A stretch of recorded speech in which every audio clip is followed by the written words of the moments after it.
अस्सलाम वालेकुम, मैं असदुल्ला खान हूँ। बैरिस्टर सैफ जो कि पाकिस्तान तहरीक इंसाफ के रहनुमा हैं और खैबर पख्तूनख्वा में मुशीर इत्तलात हैं, उन्होंने मरीम नवाज़ को मुखातिब करके एक पैगाम दिया है और कहा है कि उतना जुल्म करें जितना बर्दाश्त कर सकें। उन्होंने कहा कि वक्त एक सा नहीं रहता, कल को हो सकता है कि ये आलिया हमज़ा और सनम जावेद और ये तो सारे लोग बाहर हों और आपको ये सख्त सज़ाएँ भुगतना पड़ रही हों, आपको जेल की चक्की काटना पड़ रही हो। और इस तरह से जिस तरह से आलिया हमज़ा को और सनम जावेद को आप लाकर टीन की गाड़ी में, टीन के की जो वैन है उसमें ला के घंटों धूप में खड़ी कर देते हैं वो बस, और वो जो कैदियों वाली वैन है वो धूप में खड़ी कर देते हैं, वो चारों तरफ से बंद होती है और टीन के डब्बे में जब आप धूप में खड़ी करते हैं और वो अंदर से तप जाती है और आप उन कैदियों को बाहर नहीं निकालते, तो जिस किस्म की अजियत में आप उनको मुब्तला करते हैं, ऐसा ना हो कि ये अजियत कल को आपको सहनी पड़े। बैरिस्टर सैफ ने एक तरह से पैगाम दिया है नून लीग को कि ये जो कुछ आप हमारे साथ कर रहे हैं ये आपके साथ भी हो सकता है। लेकिन उस्मा बुखारी ने इसको रिस्पॉन्ड किया और वो कह रही हैं कि जनाब आप अपनी धमकियां अपने पास ही रखें, हम पर ये वक्त नहीं आएगा। अच्छा, उन्हें क्यों यकीन है कि ये वक्त उन पर नहीं आएगा? क्योंकि शरीफ ख़ानदान की एक रिवायत रही है, रिकॉर्ड रहा है कि मुश्किल वक्त आने से कुछ दिन पहले मुल्क से भाग जाते हैं, मुल्क छोड़ देते हैं। आपको याद होगा कि मरीम नवाज़ साहबा और नवाज़ शरीफ ने बार बार कहते हैं ना, हम खुद गिरफ्तारी देने के लिए आए, गिरफ्तारी देने के लिए आए। तो वो गिरफ्तारी देने के लिए नहीं आए थे, वो इसलिए आए थे नवाज़ शरीफ साहब क्योंकि इलेक्शन था और अगर वो वापस मुल्क में ना आते तो इलेक्शन तबाह बर्बाद हो जाता। तो नवाज़ शरीफ बुनियादी तौर पर इलेक्शंस के लिए आए थे, ये साबित करना चाहते थे कि वो वापस आ रहे हैं। अगर ना आते तो वो उनको बहुत बड़ा सेटबैक होता। जाहिर है उन्हें तो नहीं पता था कि वो हार जाएंगे और हुकूमत जो है वो इमरान खान बना लेंगे, वो होप कर रहे थे कि वो जीतेंगे और उन्होंने इलेक्शंस के लिए एफर्ट की। अदरवाइज़, और फिर उसके बाद भी आपने देखा जब उनकी हुकूमत नहीं बनी तो वो मुल्क से फरार हो गए, भाग गए और फिर तब तक वापस नहीं आए जब तक हालात उनके लिए ठीक नहीं हुए, जब तक उनकी डील नहीं हुई, जब तक मामला उनके सेट नहीं हुए, जब तक उनको हाई कमिश्नर ने वहाँ से खुद रुख्सत नहीं किया, जब तक हालात ऐसे ना बने कि यहाँ एयरपोर्ट पर जाकर उनका बायोमेट्रिक हो, अदालत में पहुँचे बगैर, सरेंडर किए बगैर ज़मानत हो जाए, जब तक ऐसे हालात नहीं बने, ऐसा माहौल नहीं बना, तब तक वो वापस मुल्क में नहीं आए। तो शरीफ ख़ानदान का तो ये रिकॉर्ड है कि वो मुश्किल वक्त पड़ने से पहले भाग जाते हैं।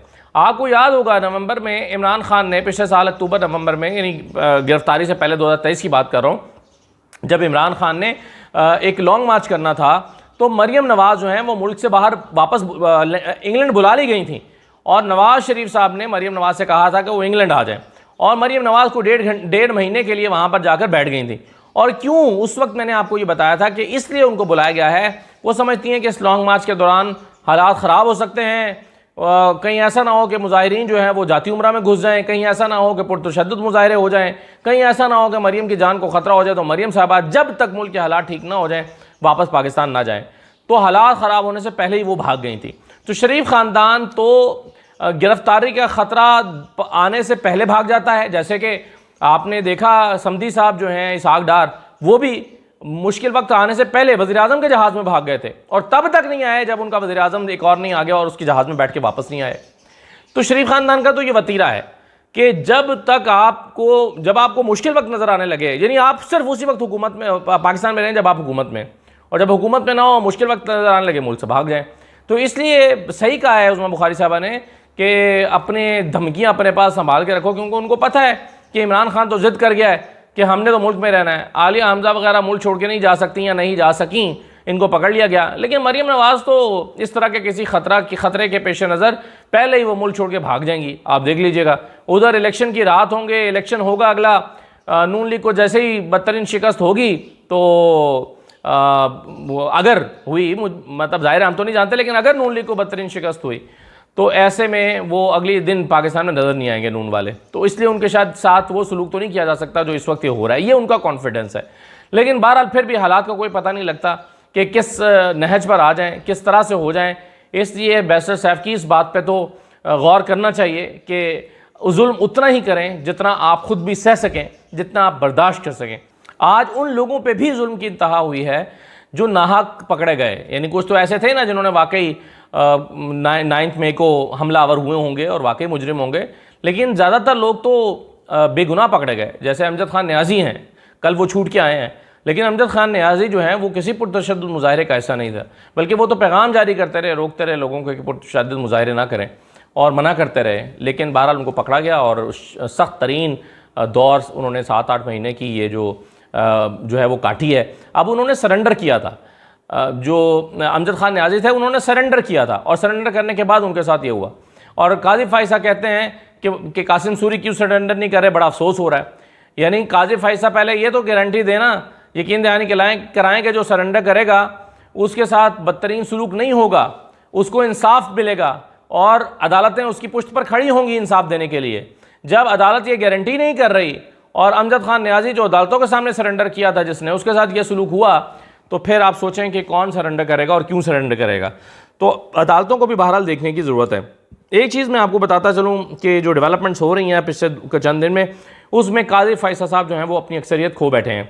काजी फ़ाइसा साहब सुप्रीम कोर्ट में अक्सरियत खो बैठे हैं इस लिहाज से कि जो नए जजेस आ रहे हैं, पहले तो उन्होंने 13 रुकनी बेंच बनाया।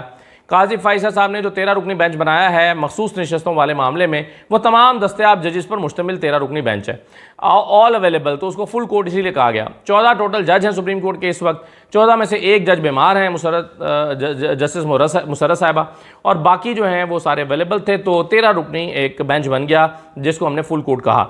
अब जब नए 3 जजेस आ जाएंगे तो ये 13 और 3 16 हो जाएंगे, और जस्टिस मुसर्रत वापस आ गई तो 17 हो जाएंगे।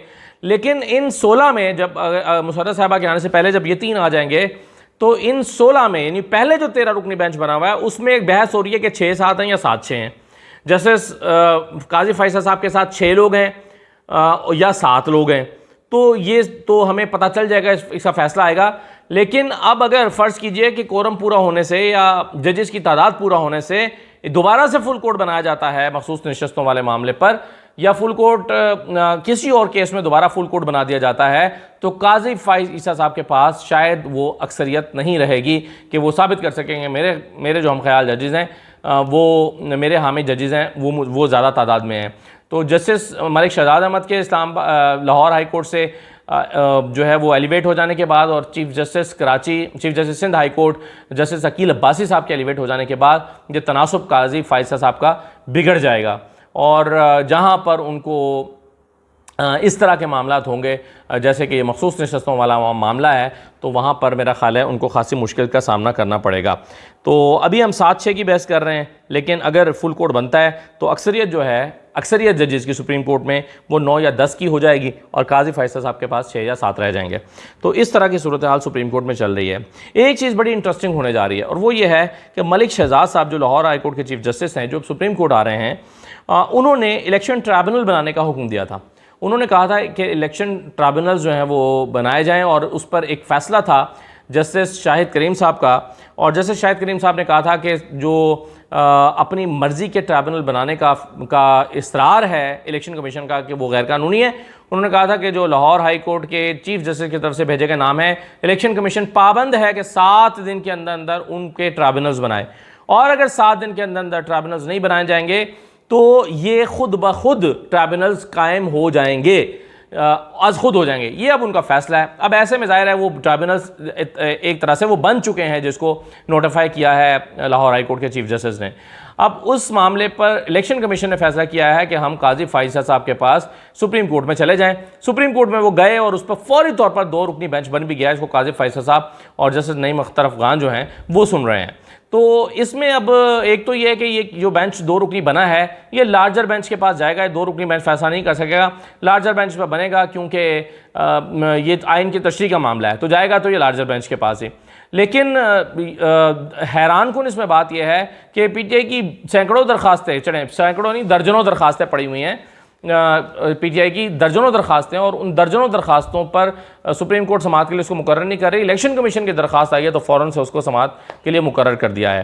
तो अब दिलचस्प बात यह है इसमें कि ये मामला भी सुप्रीम कोर्ट के एक नए जज, जब वो chief justice Lahore high court थे जस्टिस मलिक शहजाद, उनके ऑर्डर से ये ट्राइब्यूनल्स बने हैं, उन्हीं को सुप्रीम कोर्ट में चैलेंज किया गया है, और ख़ुद जस्टिस मलिक शहजाद भी अब सुप्रीम कोर्ट में आ रहे हैं। तो ईद के बाद जब ये केस फिक्स होगा तो उसमें उस वक्त सुप्रीम कोर्ट का हिस्सा जस्टिस मलिक शहजाद भी बन चुके होंगे।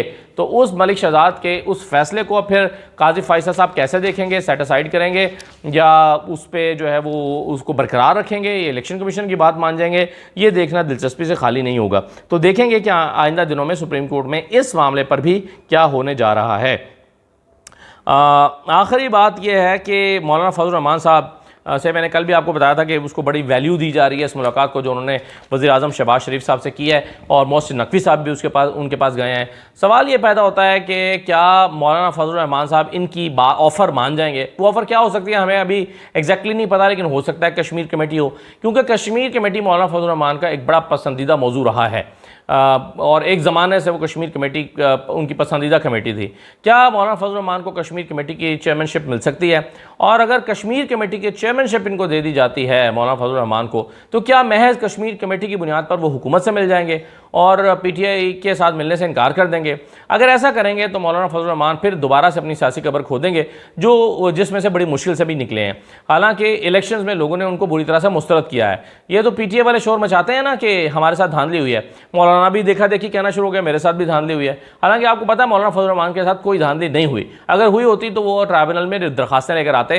वो किसी ट्राइब्यूनल में चूंकि दरखास्त लेकर नहीं गए, इसलिए मौलाना फजल रहमान के साथ तो धांधली नहीं हुई, बल्कि मौलाना को फेवर ही मिली है कि नूर आलम खान भी उनके खाते में MNA बन गए हैं, तो एक सीट उनकी तो ज़्यादा हो ही गई है। तो मौलाना फजल रहमान जो अपनी सियासी साख तबाह करने के बाद उसको बहाल करने की कोशिश में हैं, अगर वो एक कश्मीर कमेटी लेकर मिल जाते हैं नून लीग के साथ या हुकूमत के साथ, तो अगेन उनके साथ वही सिलसिला शुरू हो जाएगा। उनकी सियासी तौर पर उनकी साख बल या मेट उसी तरह से हो जाएगी जैसे अभी इलेक्शन से पहले हो गई थी। और जाहिर है ये तो वो नहीं कह सकते, कहने की कोशिश तो वो ये करेंगे कि जी PTI से मामला हमारे तय नहीं पाए, कश्मीर कमेटी हमने डील के तहत नहीं ली है, कश्मीर कमेटी हमारा हक था और हम तो पाकिस्तान तहरीक इंसाफ को दावत दे रहे थे, लेकिन PTI ने हमारी शराइत को कबूल नहीं किया। इस तरह की बातें अगर वो करेंगे तो ज़ीरो क्रेडिबिलिटी के साथ करेंगे और उनकी सियासी साख बिल्कुल ख़त्म हो जाएगी। अभी वो कह रहे हैं ना कि हम इसको हमें अच्छा लगे या बुरा, तहरीक इंसाफ इलेक्शन जीत चुकी है, वो ये कह रहे हैं। लेकिन अगर तहरीक इंसाफ के प्लेटफॉर्म पर या तहरीक इंसाफ के साथ मिलकर मुश्तरका प्लेटफॉर्म पर वो नहीं आते, तो साफ अंदाज़ा हो जाएगा कि वो किसकी तरफ से खेल रहे हैं और क्या खेल खेल रहे हैं। तो ये चंद दिन में पता चल जाएगा। मौलाना फजल रहमान की जो मुलाकातें हैं इन दोनों के साथ, मोहसिन नकवी साहब भी और शहबाज शरीफ साहब के साथ भी, इसका कच्चा छटा खुल के हमारे सामने आ जाएगा और पता चल जाएगा कि मौलाना किन हवाओं में उड़ रहे हैं। इजाज़त दीजिए, अल्लाह हाफिज़।